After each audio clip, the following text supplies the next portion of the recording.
जन्म पर्व के अवसर पर दिव्यवाणी की ओर से आप प्रत्येक जन को खुश पर्व और ईश्वर की आशीष और कृपा की याचना करता हूं। संत मती अपना सुसमाचार यीशु ख्रीस्त के वंशावली से शुरू करते हैं। यह बेहद ही अजीबोगरीब शुरुआत है। यीशु के वंशावली में बहुत से लोग महान हैं और महान नहीं भी हैं। बहुत से लोग धर्मी हैं और बहुत से लोग अधर्मी हैं। उसमें सबसे पहले विश्वास के पिता अब्राहम महान थे। उसके बाद इसहाक अच्छे व्यक्ति थे, लेकिन जब आती है याकूब की, वह एक मिथ्यावादी थे। उसके बाद इतिहास बताता है कि दाऊद इस्राएलियों का सबसे महान सम्राट थे, जिन्होंने ढिलवास के द्वारा गोलियात की हत्या करके इस्राएल के 12 जाति को एक साथ मिलाया। वही दाऊद है जिसने बेतशेबा के साथ पापमय संबंध बनाकर उसके पति योरिया को लड़ाई भूमि पर हत्या करवा दी। हम जानते हैं कि बहुत सारे लोग और भी आए। राहाब एक वेश्या थी। उसके बाद रूत एक गैर यहूदी थी। तमार चरित्रहीन स्त्री थी। उसी कुल में दाऊद के वंशज में ही जोसेफ का जन्म हुआ, जिसकी मंगनी मरियम के साथ हुआ था। संत मती अपनी ओर से पुराने विधान को सुंदर ढंग से खोजबीन करके यीशु के वंशावली को जोड़ घटाव किया, तब हम उसके वंशावली को पाते हैं। उसी वंशावली में दाऊद के घराने का जोसेफ की मंगनी मरियम से हुई। लेकिन जब हम नए विधान में प्रवेश करते हैं तो सब चीज अच्छी नहीं हो रही है। एक अविवाहिता मरियम का अनियोजित गर्भावस्था में होना हमारे सोच के परे है। हम जान सकते हैं कि लोग क्या कह रहे होंगे, माता मरियम के विषय में क्या सोच रहे होंगे। उससे भी भयानक देखिए, नन्हे शिशु यीशु को और उसकी मां को लोग पथरवाह करेंगे, शर्मसार करके उनकी हत्या करना है।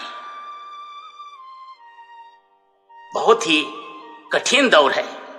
लेकिन उससे भी और अलग हटकर देखें, जोसेफ के हृदय में तूफान उठी हुई है कि आखिर यह क्या हो रहा है। क्या मैं उसी मरियम के साथ मंगनी किया था? क्या स्वर्गदूत ने मुझे स्वप्न में जो संदेश दिया सही है? क्या स्वप्न एक स्वप्न मात्र है या कुछ और है? जनगणना के लिए जोसेफ और मरियम को बेतलहम छोड़ना था, लेकिन विडंबना देखिए, ये कैसी योजना है कि आंख मूंदे भी कोई उनको देखना नहीं चाह रहे। उनकी ओर उंगली उठाने वाला कोई नहीं है। इसकी पृष्ठभूमि देखिए, जनगणना के लिए लोग दूर दूर से वहां आ रहे हैं। हर जगह लोगों से भरा हुआ है। जब माता मरियम के प्रसव का समय आया तो सराय में जगह नहीं है, क्योंकि घास फूस का घर या घर में उतारा हुआ ढाबा भी किराया में दे दिया गया है।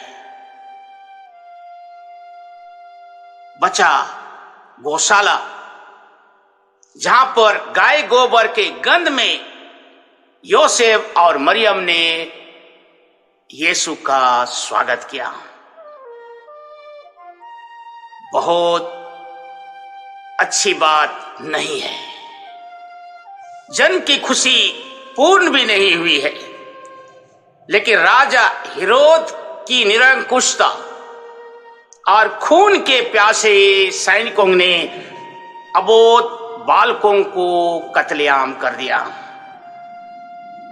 जान बचाने के लिए मजबूर और विवश माता मरियम और जोसेफ और यीशु मिस्र के लिए प्रस्थान कर गए। वहां पर अनजान जगह अजनबी लोगों के साथ और बेगाना संस्कृति में यीशु का पलना बढ़ना हुआ। मन में प्रश्न उठता है, ये कैसी योजना है?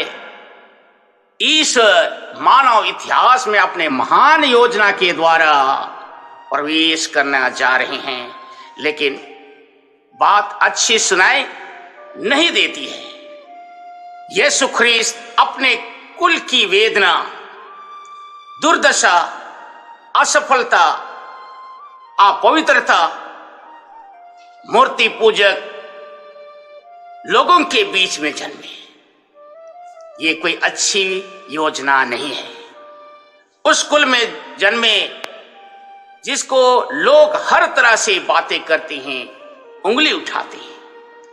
जब माता मरियम का प्रसव वेदना का समय आया तो चेहरा देखकर द्वार बंद कर दिए। उनके जन्म लेने के साथ ही अबोध बालकों की हत्या हो गई और माता पिता शोक में डूब गए।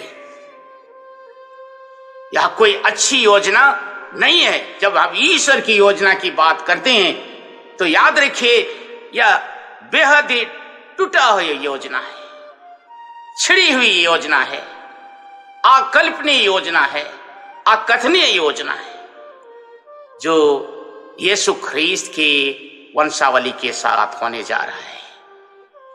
संत अंतोनी लिखते हैं कि ईश्वर मनुष्य बना और हमारे बीच में रहा, क्योंकि हम प्रत्येक जन को बचाना चाहते थे। इसके लिए मानवता की दुर्दशा, उसकी टूटन, उनकी तकलीफ, उनकी असफलता, उनकी योजना और उनकी दयनीय वेदना के बीच में जन्म लेकर बचाना चाहा। सचमुच में यीशु ख्रीस्त ने जो कार्य किए वे अनहोनी है और चमत्कारिक भी है। यीशु ख्रीस्त अपने कुल की अपवित्रता, अधार्मिकता, पाप और असफलता में भी कार्य कर रहे थे। लोगों के नफरत और अपनी शर्मिंदगी और असफलता में भी कार्य कर रहे थे। ईश्वर के कार्य को हम भुला नहीं सकते हैं, क्योंकि माता मरियम का डर और संत जोसेफ का संकोच और संदेह में भी कार्य कर रहे थे। सचमुच में बेतलहम के बंद द्वार में और चरनी के ठंड में भी कार्य कर रहे थे। हेरोद की निरंकुशता के कारण कलेजे के टुकड़े को छाती से लगाकर माता पिता बिलख रहे थे, उनके साथ भी कार्य कर रहे थे। अपने जीवन में अनजान जगह, अजनबी लोगों के साथ और बेगाना संस्कृति में भी पले बढ़े, लेकिन उस जगह में भी यीशु कार्य कर रहे थे। प्रियजन, हमारा जीवन दुर्दशा, वेदना,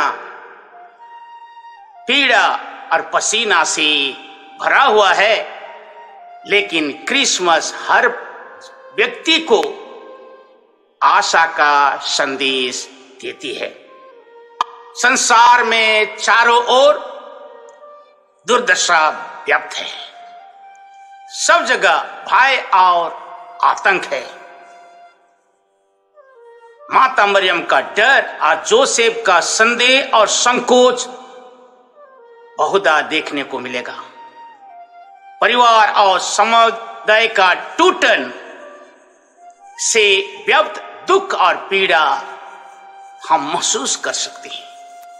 हम जानते हैं कि हमारी अस्थिति, हम जानते हैं कि हमारा पाप और आत्मग्लानि आंख खोलने नहीं देता है। हर परिवार में देखिए, कुछ नशेड़ी होंगे, कुछ बुरे आदत से लत होंगे, घर में तलाक है, गर्भपात है और अनियोजित गर्भावस्था भी है।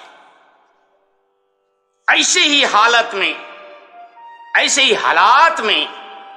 ऐसे ही नीरवता में यीशु ख्रीस्त आपके घर, आपके दिल में जन्म लेना चाहते हैं। इसलिए अपने घर, अपने व्यक्तिगत जीवन की स्थिति को सोचकर चिंता मत कीजिए।